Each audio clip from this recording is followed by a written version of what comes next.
Salut tout le monde. Salut. On attend les connexions pour inviter ensuite Roger. Notre invité spécial de ce soir. Salut Barbara. Ok, il y en a quelques-uns qui se sont connectés. Quelques personnes qui sont déjà connectées, ouais. C'est vrai. Yes, il y a Sam. Donc on attend... Caleb Bécard, salut. Fallait que je fasse la blague au moins une fois. Salut Tony. On attend qu'il y ait un peu plus de connexion pour pouvoir inviter... Les invités. Yes. Nice. Peut-être on peut commencer. Ouais, on peut commencer tranquillement. On va commencer par le rituel.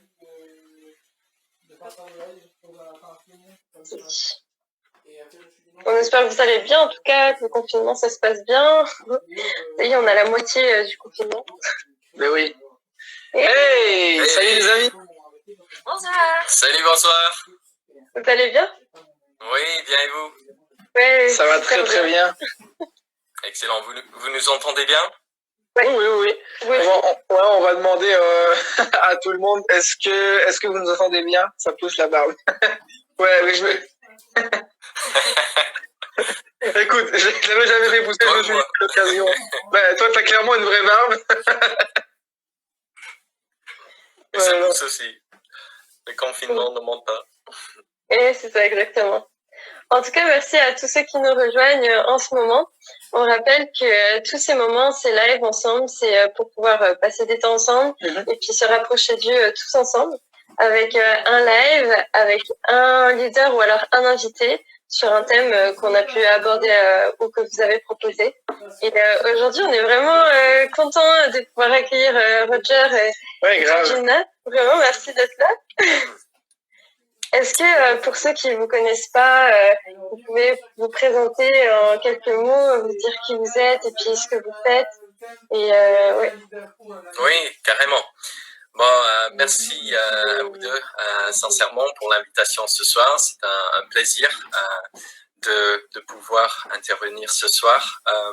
Donc, nous sommes Roger et Georgina Eaton. L'accent ne cache pas, nous sommes britanniques. Voilà, les Rossby. Ils sont gentils. C'est parti. Et donc voilà, nous sommes britanniques. Ça fait 7 ans que nous habitons en France. Nous sommes venus en France avec le but d'implanter une église. Nous avons vécu des choses fortes en Angleterre, qui n'est pas forcément anglais, mais juste des choses de Dieu. Et nous avons hâte d'implanter une église qui reflète cette vision et valeurs que nous avons appris pendant les années. Et nous avons suivi cet appel ici, dans le centre du monde, qui est le nord de la France, pour implanter Cœur de Grâce. Ça prend un appel ou un bon salaire. Hein. Voilà, ça doit être de Dieu ou sinon, voilà, on est passé à côté de la plaque. Mais non, franchement, nous adorons le nord de la France. Cette région est riche. Les gens sont super accueillants. On est très bien installés ici. Donc, voilà, c'est le régal total. Génial. Nice. Merci vraiment en tout cas d'être là. On est vraiment honorés que vous ayez accepté l'invitation. Juste pour que les gens puissent vous situer un petit peu, est-ce que vous pouvez dire chacun quel travail vous avez pu faire avant d'être justement pasteur de Cœur de Grâce? Oui, du coup, moi je suis maman à plein temps. Donc je ne sais pas si je vais rester longtemps parce que j'ai des enfants qui mangent en ce moment, donc on verra. Mais en fait, je suis prof d'anglais dans les entreprises, dans les alentours de l'île. Je passe beaucoup de ma semaine chez Le Surf. Et Marc-en-Barœul, avec des gens géniaux qui veulent apprendre un peu d'anglais pour le business. Ok, en France, tu dois avoir beaucoup de travail. Ça va aller. Mieux que les Anglais en français, quoi. Et pour ma part, en fait, en déménageant ici, moi j'étais formateur en anglais aussi dans les entreprises. Il y a 3 ans, j'avais l'opportunité d'exercer une autre mission dans le marketing. J'étais un account manager dans le marketing en ligne, digital. Et ça, j'ai effectué pendant les 3 dernières années. Donc, en fait, en venant ici, nous n'étions pas pasteurs à temps plein. Nous étions impliqués et engagés dans la vie, dans la culture française à fond. On a trouvé que c'était très important pour nous de venir apprendre, non pas seulement d'améliorer notre niveau de français, mais également d'apprendre et observer la culture. Parce qu'on n'est pas, voilà, on n'est pas venu la meilleure chose depuis le début du monde, loin de là. Donc, on avait beaucoup de choses à apprendre, mais pour voir comment nous pouvons implanter une manière qui est adaptée, qui parle aux gens, mais qui reste fidèle à l'appel et aux écritures de la Bible.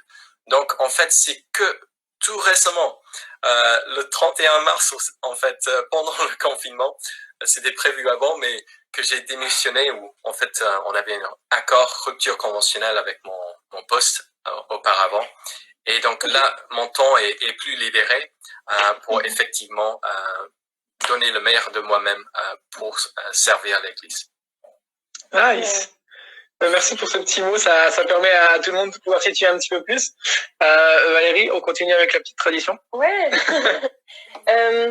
Comme tous ceux qui nous suivent régulièrement, souvent on fait un petit jeu avant de rentrer dans le vif du sujet. Et vous connaissez Time's Up? Time's Up, oui. Oui. On va pas faire les mimes et tout ça, mais c'est simplement pour la simplicité. Simplement faire. Je vais te dire le mot, Roger. Et tu pourras faire deviner à Caleb le mot, sans forcément le dire. D'accord, donc je dois... Okay, donc, moi je regarde pas, je m'engage à pas regarder. Et je t'enlève. J'aurais essayé. Tu peux bouger tes oreilles aussi. Tu peux boucher tes oreilles. Ah, ok. Une lampe. D'accord.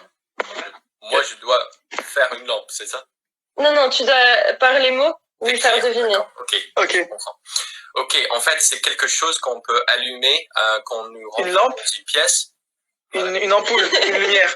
Oui, ou à côté de la table. La table, une lampe de chevet. Voilà. Ok. Faut boucher les oreilles. Ah, excuse-moi. Une tasse. D'accord. Ah, j'ai entendu. Ah mince, il a entendu. Tu parles fort. Ah, je sais, mais... En anglais, voilà. Des lunettes. D'accord. Ok. C'est quelque chose que nous portons sur nos fronts. Un vêtement, un chapeau, une casquette. Devant nos yeux. Des lunettes. Oui. Ok. Ça va, ils sont simples, c'est là. Oh, mais il est fort, on peut limiter le nombre de mots. Un œuf. D'accord. Ok. Attends, vas-y.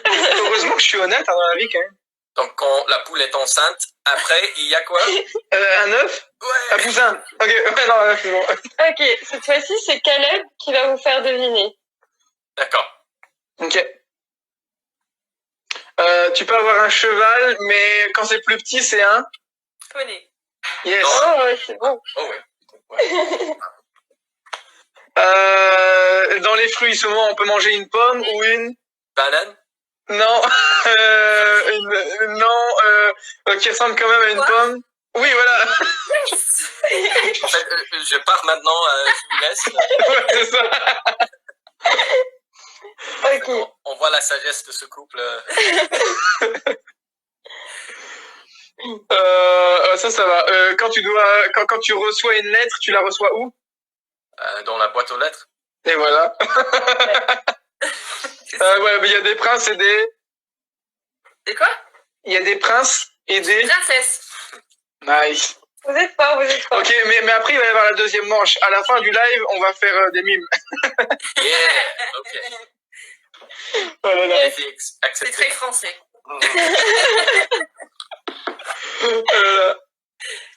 Ah oui, c'est vrai, c'est cliché ça. Écoutez, je vais déjà dire re-bienvenue à tous ceux qui nous ont rejoints depuis le début. On rappelle le concept, un live avec un thème, avec des invités qu'on a pu avoir lors de leader du groupe de jeunes. En l'occurrence, là, c'est Roger et Georgina Eaton qui ont implanté Cœur de Grâce à Lille. On est dans notre nouvelle série de la vie d'église. Avant-hier, il y a eu Stéphane Thierry qui a parlé sur l'humilité. Vous pouvez revoir ça sur YouTube. Mais aujourd'hui, on a deux invités fabuleux qui viennent nous parler de la communauté. C'était évident pour nous parce que on vous a connu en fait au mariage de mon petit frère cet été, et le peu d'échanges qu'on a eu, c'était ouais, et mais le peu d'échanges qu'on a eu, franchement, c'est tellement riche, puis surtout ça tourne autour de la communauté, donc on se disait mais c'est évident. Et si jamais vous deviez donner une petite définition de vous-même, je dirais pas trop du dictionnaire, mais de vous-même, de la communauté, c'est quoi la communauté pour vous? Ouais. Bonne question. J'ai réfléchi à ce sujet sans vraiment sans consulter un dictionnaire ou autre, Okay. ou Google. Et en fait, voilà, il y a plein de choses qu'on peut dire, mais concrètement, j'ai conçu une petite phrase où une communauté, pour moi, c'est un milieu où nous nous sentons acceptés et où nous pouvons contribuer. Voilà. Okay. Il y a peut-être d'autres concepts, mais pour moi, c'était important. On a dit à Canterbury avec un rôle et des relations. Ouais. Ok. C'est deux choses. C'est bien. Vraiment ce truc-là d'être acteur, ok. Et quand est-ce que vous vous êtes senti en communauté pour la première fois? Bon, on a des parcours un peu différents, donc je peux te... Est-ce que tu veux... c'est toi qui tu te préparé. Bon, ouais, voilà. mais... pour moi, vraiment, mes parents ne sont pas chrétiens. Du coup, ma vie en termes de famille, quand j'étais petite, était pas hyper compliquée, mais nous n'étions pas hyper proches. Du coup, la première fois que je me suis sentie en communauté, c'est la première fois que je suis allée à l'église à Canterbury, City Church Canterbury. Et en fait, la première fois que j'étais là, un dimanche, une dame est venue me voir, elle m'a invitée à son groupe de vie cette semaine-là. Elle m'a vraiment pris, je pense que cette semaine aussi, on a pris un café dans un café ensemble. Et puis, elle m'a vraiment entourée dès que je suis entrée. Donc voilà, c'était fort. Désolé si tu entends notre fils, il est déguisé en Batman, il bagarre avec des... Ça va, on les entend pas. Regarde, c'est la communauté. Canon. Et toi? Et pour Et toi, pour moi, c'est un peu pareil, sauf que moi, j'ai grandi dans une famille chrétienne, donc je trouve que j'ai appris les fondements de communauté grâce à ma famille, mes parents, mes frères et sœurs, et également que c'était ancré et enraciné avec une foi avec Jésus.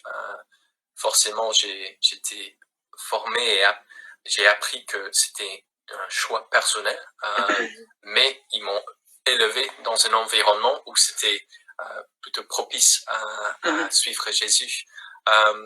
Mais pour moi, je dois dire que en dehors et au-delà d'une communauté chrétienne et au sein de la famille et l'église, j'ai beaucoup appris à l'école, également dans les groupes, comme les équipes de sport, d'être en équipe, ainsi que dans les scouts. J'étais dans les scouts et en fait on apprend, on apprend comment être en communauté, non pas seulement dans la vie chrétienne évidemment. Et je trouve que ces expériences sont enrichissantes pour vivre pleinement notre vie chrétienne, mais d'une manière qui est adaptée à notre monde et pas complètement à part, isolé, comme des gens à part. Justement, en fait, c'est assez intéressant parce que quand on parle de communauté, souvent on peut parler d'un peu de cercle fermé, voire de secte, de secte, ouais, ou de milieu entre guillemets sectaire, où il se passe des choses un peu bizarres dont on parle jamais. Mais est-ce que vous auriez un conseil? Enfin, comment est-ce que on pourrait différencier du coup le fait d'être une espèce de communauté déviante versus ce que la Bible en dit? Comment rester une communauté biblique entre guillemets? Ouais, parce que je pense qu'en 2020 c'est quand même vraiment intéressant et puis important pour les jeunes, quoi. Et ouverte. Ouais, ouverte. By the way, de toute façon ça peut être sympa. Ouais. C'est une bonne question. Moi, je trouve que l'une des plus grandes questions qui est posée envers l'Église de nos jours est quelle ampleur, quelle signification et autorité est-ce que nous donnons à la parole de Dieu. Donc, si nous voulons rester fidèles au modèle, c'est tout simple. Il faut suivre ce qu'il y a dans la Bible, dans ce qui est écrit.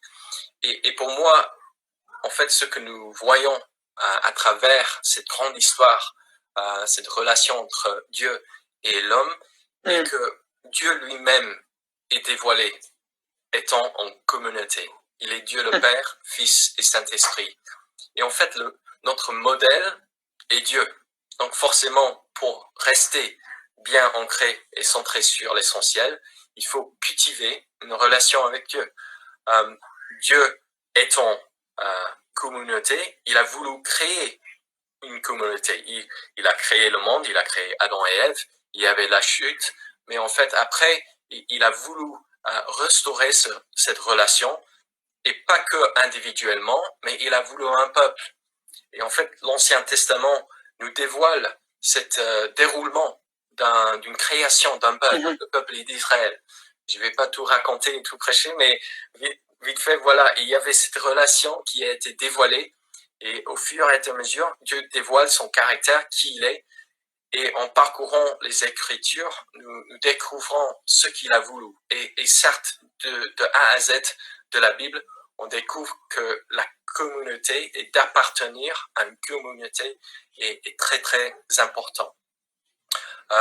Jésus, en venant, étant le Messie, celui qui a été promis pour restaurer vraiment ce lien, parce que la religion, la loi n'a pas pu nous sauver, donc on a eu besoin d'un sauveur qui restera toujours l'essentiel. En fait, Jésus a voulu démarrer une vraie communauté sur terre aussi. On le voit à Luc chapitre 6. En fait, ça, à partir de verset 12, ça était en prière. Ça démontre sa relation avec son Père, qui était un fil conducteur pendant son ministère. Il a connu son identité clairement parce qu'il est resté connecté, premièrement, en relation avec son Père. Et en fait, la communauté, même pour nous, ça commence là. Ça commence à partir d'une relation individuelle avec Dieu. La poursuite ardente individuelle avec Dieu. On ne peut pas vivre une vie chrétienne pour quelqu'un d'autre. Notre vie chrétienne est notre responsabilité, premièrement, mais on ne peut pas le réussir tout seul. Et on n'est pas conçu de le faire tout seul. On est appelé d'être en communauté. Donc, Jésus, il le modelait bien dans ce chapitre de Luc 6, parce que après avoir prié, en fait, il appelle ses premiers disciples. Et on sait bien qu'il a appelé ses 12 de le suivre, mais c'était pas juste pour une sorte de camp biblique ou que pour les enseignements, mais c'était pour vivre la vie. C'était pour manger ensemble, marcher ensemble, jouer ensemble. J'imagine ils ont fait des courses, des parcours des combattants sur la plage, ou je sais pas, des choses. Ils se sont régalés ensemble. Il y avait une intimité construite et nourrie ensemble. Et c'était en groupe d'une variété, peut-être des fois à 12, mais on sait bien que Jésus a appelé Pierre, Jacques et Jean de passer plus de temps avec lui, un peu plus intimement. Plus loin, on voit en Luc 10 que Jésus envoie les 72. Donc forcément, ça a grandi, mais il y avait des sortes de sphères, des réunions, des sortes de mobilisations des gens, des ampleurs, des tailles différentes pour les buts différents. Donc forcément des activités différentes, mais il les a enseignés, mais c'était pour mettre en pratique des choses qu'ils ont appris. Donc la communauté, la vraie communauté selon Jésus, est d'être intime avec notre Père, être en relation ensemble, et en fait d'annoncer et d'agir dans le monde entier en partageant cette bonne nouvelle cette fois. Et j'étais bien impacté par un livre qui s'appelle Building a Discipleship Culture, désolé, je sais pas si c'est traduit en français, mais en fait, c'est de la part de Mike Breen et son équipe aux États-Unis. Mais en fait, il y a dans ce livre, il y a un super dessin, c'est super simple aussi, mais qui parle du up, in, out. Je sais pas si vous voyez. Ok, ouais. Mais ça décrit ce que je viens de vous dire très simplement. En fait, dans notre vie chrétienne et dans nos communautés, nous devrions avoir une vie vers là-haut, vers le up, qui est un lien avec notre Père Céleste et forcément avec Jésus et avec l'Esprit Saint. Et que nous devrions avoir et construire une vie riche en intimité avec le Seigneur. Mais également, on doit avoir l'autre coin en bas du triangle, qui est le in, vers l'intérieur, vers le discipulaire, vers la redevabilité ensemble, vers l'encouragement mutuel. Ça, c'est très important pour une communauté.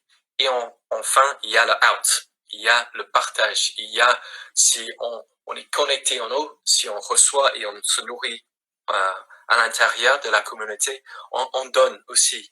Et en fait, c'est pour une communauté qui est stable, qui est saine, simplement, c'est simple comme modèle, mais si on réussit d'avoir cette up, in, out en continu et que nous restons une communauté qui sont trois-dimensionnelle et de voir est-ce que voilà, peut-être on est fort en louange, fort en discipulat, mais en fait on ne fait pas l'évangélisation, nous devenons deux-dimensionnels.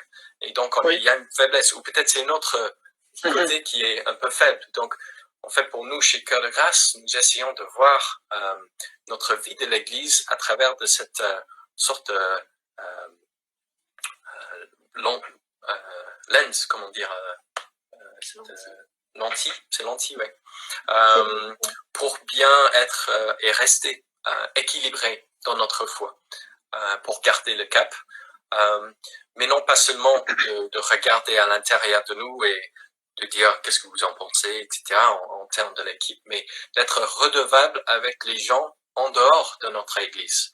Et je trouve, pour un peu revenir en direct à ta question originale, une redevabilité avec des gens en dehors de votre Église, avec idéalement un ministère apostolique, quelqu'un avec lequel apôtre, ça veut dire quelqu'un qui est envoyé, mais également un père spirituel, quelqu'un qui prend soin de vous, qui est là pour vous poser des questions importantes avec lequel vous pouvez avoir des discussions franches et également de voir dans les autres mouvements, de ne pas être isolé dans ce que nous faisons, mais de boire, de se nourrir de plusieurs sphères, de plusieurs doctrines, théologies, afin d'être bien informé et pas rester isolé et peut-être devenir aveugle et sectaire. Je crois que ça va vraiment à l'encontre de ce qu'on a l'habitude d'entendre par rapport à une communauté, dans le sens où c'est ouvert. Et surtout, j'ai bien aimé quand vous expliquiez que la communauté n'exclut pas l'intimité ou l'exclusivité aussi des relations parfois qu'on peut avoir.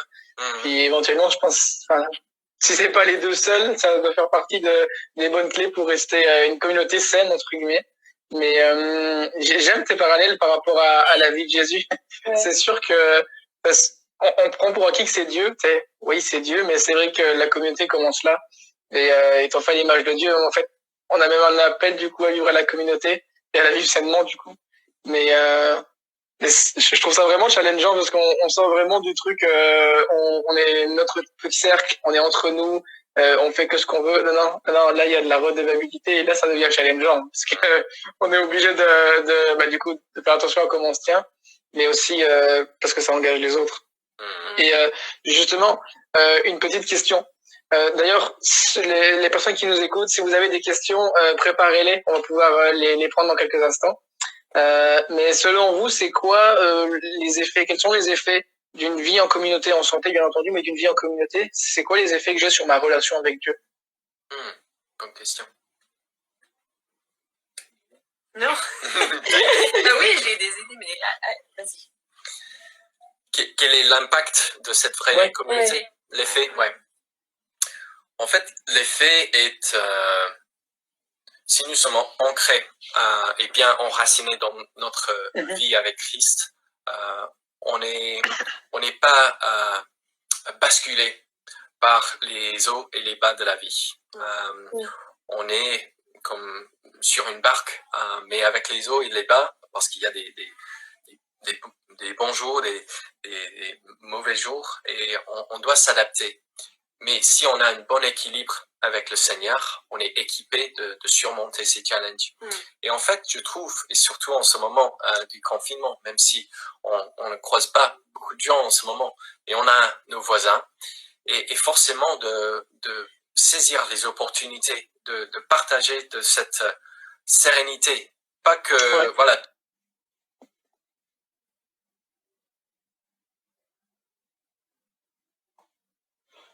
Est-ce que vous nous entendez? Peut-être qu'on devrait recommencer le live.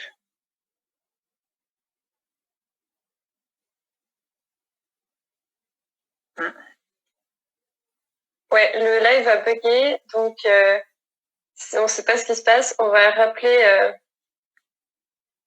Roger et Georgina. Ça nous avait déjà fait ça.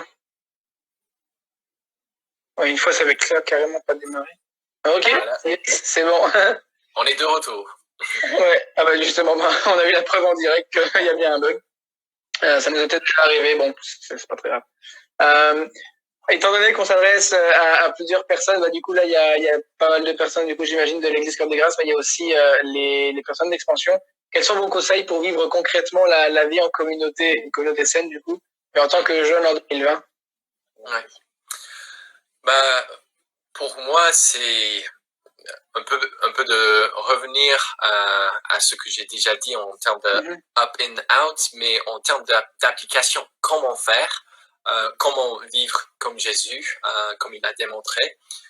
En fait, je trouve dans nos vies, pour bien maintenir le up, notre relation avec Dieu, on est vite fait distrait par des choses. On est vite fait interrompu par des choses. Personnellement, j'adore la technologie, j'adore tout ce qui est Instagram Live et mon portable, mon MacBook pour tout être bien connecté et suivre toutes les choses en continu. Et je trouve que il y a énormément de bonnes choses à recevoir à travers de l'internet. Mais je trouve que c'est également une sorte de fléau pour nous parce qu'on est toujours connecté. C'est vrai. Et je trouve que ce n'est pas juste de consommer du matériel pour se rapprocher à Dieu, mais c'est d'apprendre à écouter. Et on peut moins écouter si on est en train de juste regarder une prédication ou même de lire la Bible depuis notre portable parce qu'il y a des messages, il y a des textos, des tweets, des WhatsApp ou quoi qui arrivent. Donc, je suis pas contre, mais pour moi, la première chose que je veux faire le matin, c'est de ne pas regarder mon portable, mon laptop, quoi que ce soit. C'est de passer du temps avec le Seigneur.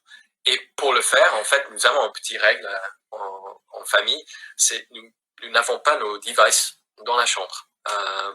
Donc voilà, nous avons notre réveil, c'est nos montres, petite alarme. Mais en fait, c'est de ne pas se connecter au monde ou d'être distrait avant d'être connecté à Dieu. Donc souvent, on se lève et on prend nos Bibles et on lit un peu, on contemple, on prie ensemble, on démarre, on s'endort.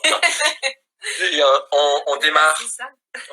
Non, c'est juste ce que nous essayons de faire, surtout pour ne pas être distrait. Donc, pour mon conseil est de choisir, c'est peut-être première chose de la matinée, peut-être un autre moment pendant la journée. C'est pas nécessairement, il faut être comme ça la matinée, mais juste prendre des moments où nous ne sommes pas interrompus, surtout pour bien se poser avec la Bible en vrai, en papier peut-être, et de lire, prendre des notes, d'écouter, de prier, de souffler, de respirer, de ralentir. En fait, je reçois beaucoup quand je suis pas déconnecté, quand je suis connecté, de la part de Pete Scazzero, un autre pasteur aux États-Unis, qui a écrit beaucoup sur notre état émotionnel. Et l'un de ses conseils bien connus est il faut se ralentir pour entendre Dieu. Et je trouve que c'est une bonne consigne pour nous qui sont dans nos vies, dans nos jours, assez speed. Et donc, et pour maintenir un bon équilibre dans la vie, il faut commencer avec le Seigneur et être déconnecté des fois pour bien capter ce qu'il veut nous dire. J'aurais ajouté un peu aussi que pour moi d'avoir un peu comme, je pense que tu as déjà dit, là, on voit la vie de Jésus, il a eu un disciple avec qui il était hyper proche, et puis le 3, et puis le 12. Et pour moi, ça, c'est hyper important et quelque chose que j'utilise vraiment dans ma vie. Donc, j'ai une dame qui habite à Rennes, elle est vraiment, on est vraiment proches et je peux dire tous à elle. En fait, la semaine dernière, je l'appelais et je dis juste, je batte un peu avec ça, et elle m'a dit, Georgina, c'est pas bien. Il faut que... Mais en fait, c'est bien d'avoir des gens dans nos vies. Mais oui, challengeant, hein. Qui est honnête. Oui. Et moi, je sais qu'elle m'aime et qu'elle veut le mieux pour moi. Donc, en fait, ça, on envoie des messages souvent. En fait, c'est juste pour encourager l'un et l'autre. Donc, c'est vraiment mutuel, mais aussi, elle est un peu plus vieille. J'espère qu'elle ne voit pas. Âgée, c'est bien. Wow, quelle femme de sagesse. Elle a des enfants plus grands que nous, donc ça m'aide de pousser des questions, de demander des choses.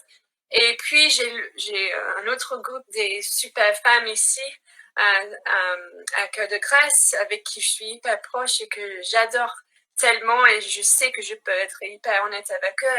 On encourage l'un et l'autre. Et puis, le groupe de vie, le mardi soir, un groupe un peu plus grand.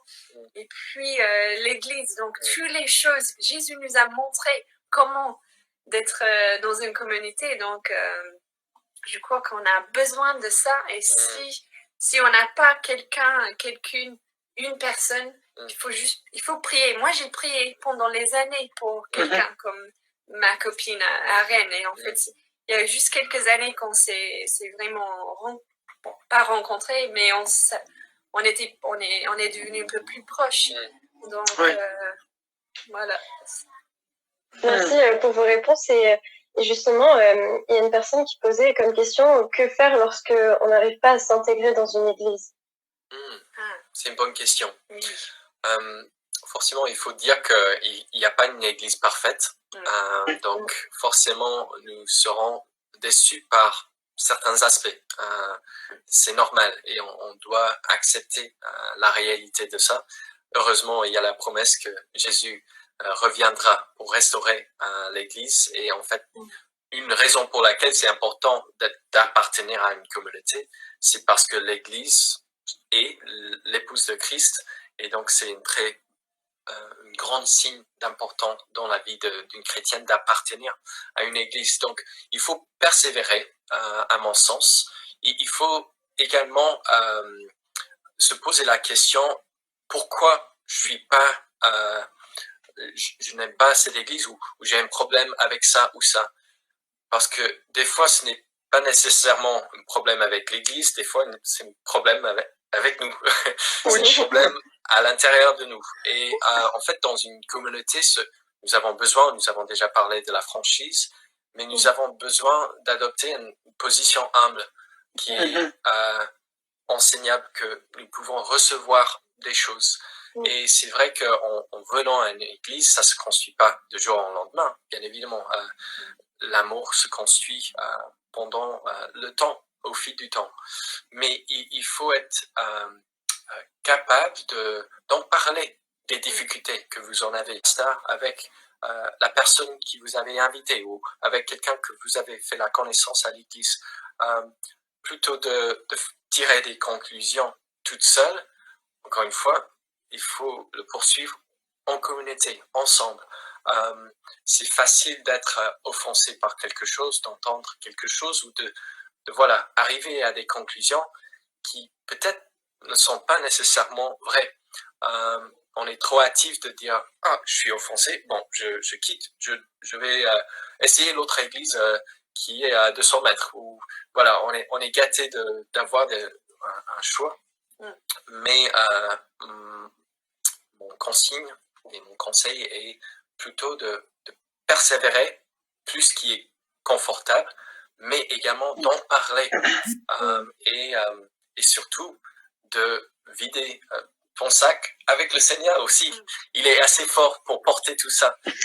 Tu peux dire les choses si t'en as marre des choses, si t'as des difficultés, annonce-les au Seigneur. Il peut les recevoir. Regarde les psaumes. Combien des fois le psalmiste a dit des choses, je suis au bout de ma vie, je ne comprends pas, porte plainte, mais c'est en levant les yeux, en disant des choses, mais en choisissant de reconnaître le Seigneur qu'il est et de remercier le Seigneur pour les choses qui vont bien. Parce que forcément, normalement, même s'il y a des choses qui ne vont pas bien, il y a des choses qui vont bien aussi.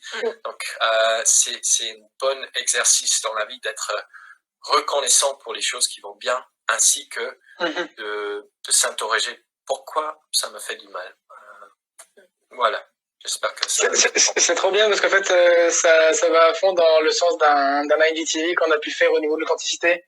Et puis de vivre, en fait, peu importe ce que c'est, de vivre franchement le truc avec Dieu.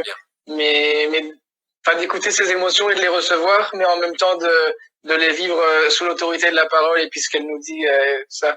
Mais c'est trop bien. Même les ponts qu'on prévoit pas, ils sont faits. C'est génial. Merci pour vos réponses. Ok, pour de vrai. Mais merci. On fait comment? J'aimerais vous poser la question, ça va bientôt finir, mais j'aimerais vous poser la question. Si vous deviez donner un conseil, un ou des conseils à une église, ou le groupe de jeunes d'expansion par exemple, par rapport à l'accueil et puis le fait de vivre la communauté, parce qu'on peut donner des conseils du coup à chaque personne individuellement, mais si on le donnait au groupe, ce serait quoi vos conseils? Au groupe. L'accueil au groupe, dans le sens, pour nous améliorer dans notre vie de communauté, en tant que groupe de jeunes, quels seraient vos conseils? Je l'ai mieux formulé la deuxième fois. Hein. Ouais. C'est bon, on a compris. C'est moi. Je trouve que on est conseillé dans l'hébreu de ne pas laisser de côté la fréquence ou la routine de se réunir ensemble. Et forcément, pendant le confinement, c'est moins évident qu'avant. Donc, on doit s'adapter. L'Église a toujours su, pendant les décennies, les millénaires, comment s'adapter, mais rester fidèle à l'essentiel de l'Évangile.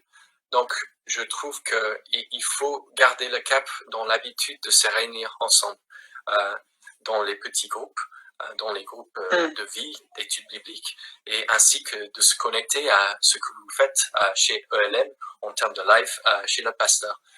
Donc, je trouve que de garder le cap, de ne pas baisser les bras en termes de ça, mais également de voir des manières, comment pourrions-nous nous motiver de partager notre foi pendant ces moments, non pas seulement à travers des réseaux et des choses partagées en ligne, qui est très bien, mais également dans nos entourages, de continuer d'oser de faire des exploits pour le Seigneur.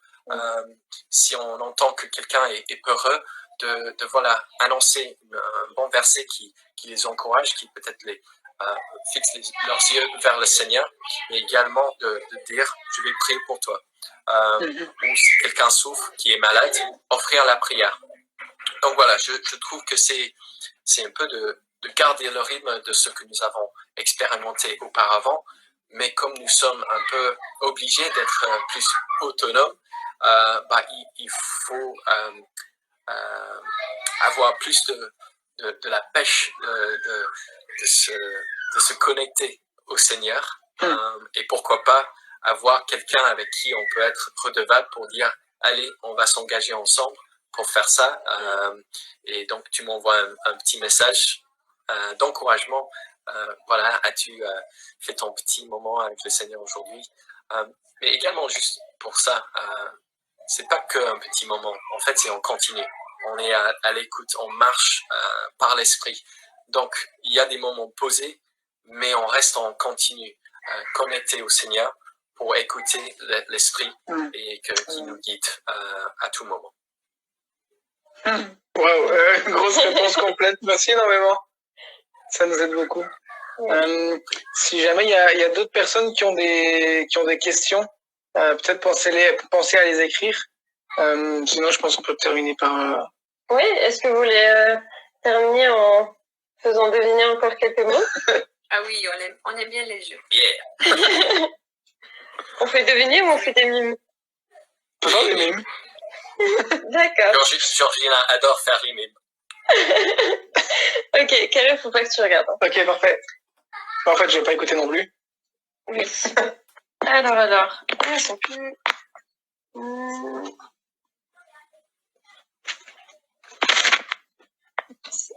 On va voir comment vous allez faire ça. Je couche les oreilles. C'est aussi, je le fais. Je prends le micro. Un chargeur de téléphone. Je sais pas ce qui a été dit, mais ça a l'air d'être compliqué. Ok, je vais le faire. Un téléphone, un combiné de téléphone. Le fil du téléphone, un téléphone à fil, le cordon téléphonique, le chargeur du téléphone. Ok, c'est à nouveau peut-être un peu plus dur. Un pingouin. Pas de problème. Un pingouin. Ouais. Ok, nice. Vous êtes fort. Ok, un truc contextuel. Ok. Papier toilette. Bon, je vais le faire.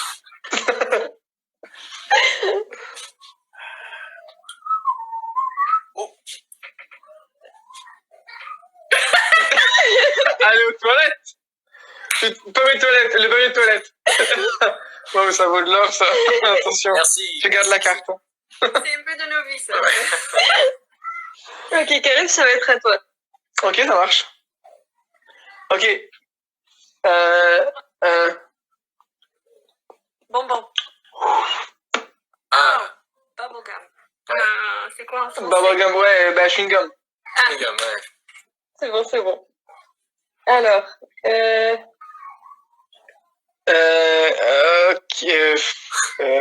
ok. Attends,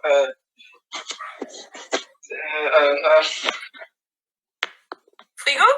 oui, c'est ça. Ouais. C'est bon. Ok, je suis pas si mauvais, c'est bon. C'est bon. Non, pas ça. Un matelas, je vais pas faire un matelas. J'ai fait papier toilette. Je joué ça.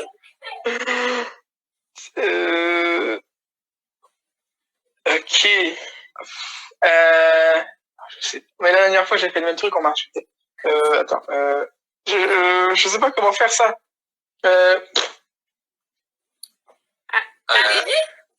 Non. Oui.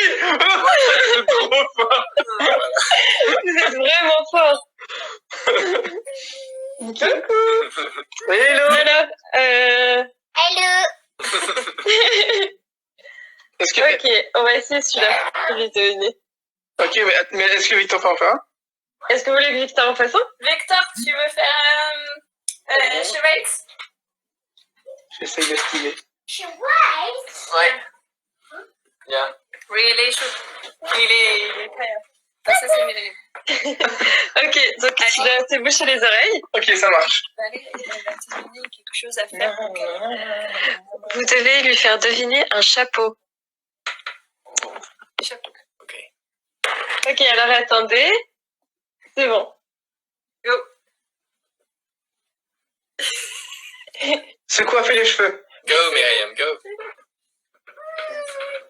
C'est ça? Se coiffer les cheveux, faire un brushing, aller chez le coiffeur, porter un chapeau. Ouais. Ouais, c'est bon. Exact. Je trouve. Vous voulez que les enfants fassent deviner un dernier? Ils sont partis. Ils sont Ils sont partis. Ah, Pas de souci. on n'est pas assez intéressant. Bon. Vous êtes C'est super un bon. chapeau. Euh, Mais il n'y a pas d'autres questions pour le moment. Donc, merci d'avoir été là. Parce que on a seulement qu'une heure sur Instagram, donc ça va bientôt se terminer. Et puis pour tous ceux qui nous suivent, on rappelle dans le cadre de l'église ELM, demain, il y a rendez-vous chez mon pasteur à 20h. Donc ne manquez pas ça. Et puis allez voir la page Instagram, Facebook de Cœur de Grâce. Et puis soutenez-les, partagez ou abonnez-vous aux pages. Et puis ce sera vraiment apprécié. Et merci vraiment Roger et Georgina d'avoir été là avec nous. merci énormément. C'était un super moment. Ouais. Plaisir. Merci, un plaisir pour nous aussi. Ouais.